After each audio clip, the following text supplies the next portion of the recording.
Welcome back.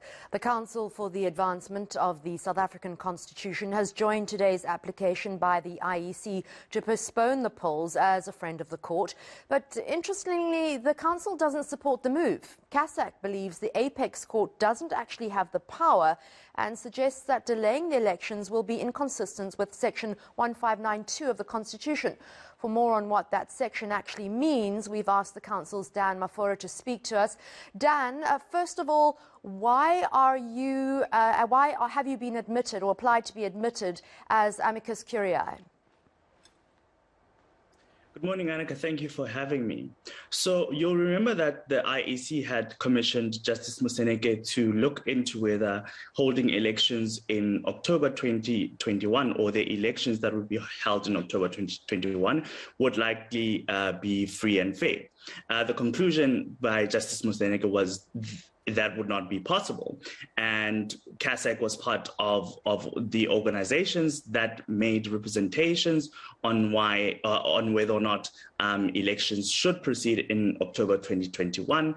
And given the IEC's move to approach the court to postpone the elections, on the basis of the Moseneke report, we applied to have our views ventilated. The Constitution says local government elections have to be held within 5 years and 90 days thereafter. Is that what part of your objection is? Is that there has to be, according to the Constitution, a mandate for local government elections to be held? Absolutely. So what the Constitution says is that elections must be free, fair, and regular. And by regular, of course, it means that every 5 years, we need to have elections for new municipal councils.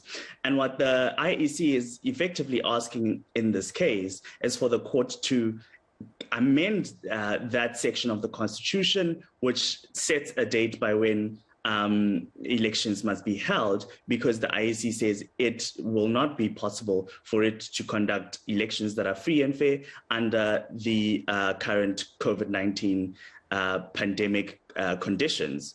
However, the biggest question in this case is whether or not the court actually has that power, which would in effect be an amendment of Section 1592, which sets an expiry of 5 years plus 90 days for fresh elections to be held.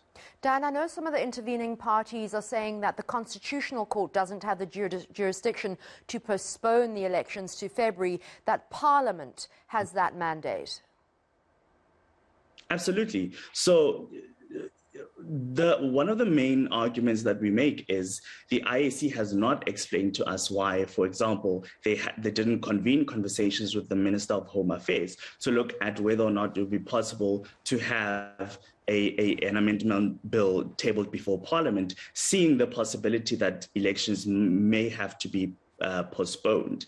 And we say this because we know that we've had COVID since March 2020, and that the conditions under which normal elections were held have changed. And so the question is, why has the IEC not explored that option and has instead, chosen to go to the court to ask it essentially to change the Constitution? And we say here that only Parliament has the power to change the Constitution. Then the court itself does not have that power.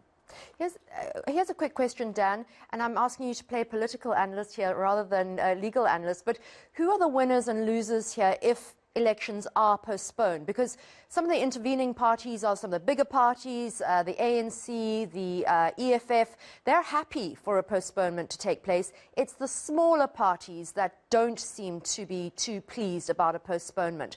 Why is this?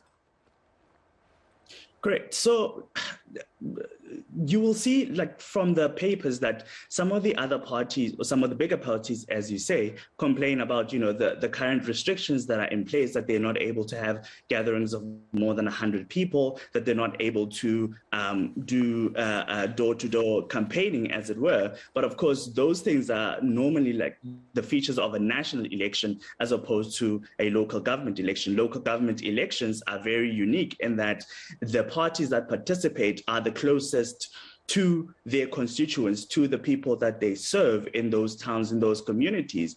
And so the fear here is that, some of the bigger parties want to use kind of like the personalities that appeal to the national media, to the national stage, that are well known, to be able to gather votes or canvass votes for the local government election. In that scenario, the smaller parties lose out, because now you're stuck for a few months or so more with local governments and councillors that communities don't necessarily feel represent them. All right, thanks so much, Dan. And your council will be arguing, I think, much later in the day as one of 4 friends of the court. Dan Mafora, thank you so much for your time this morning.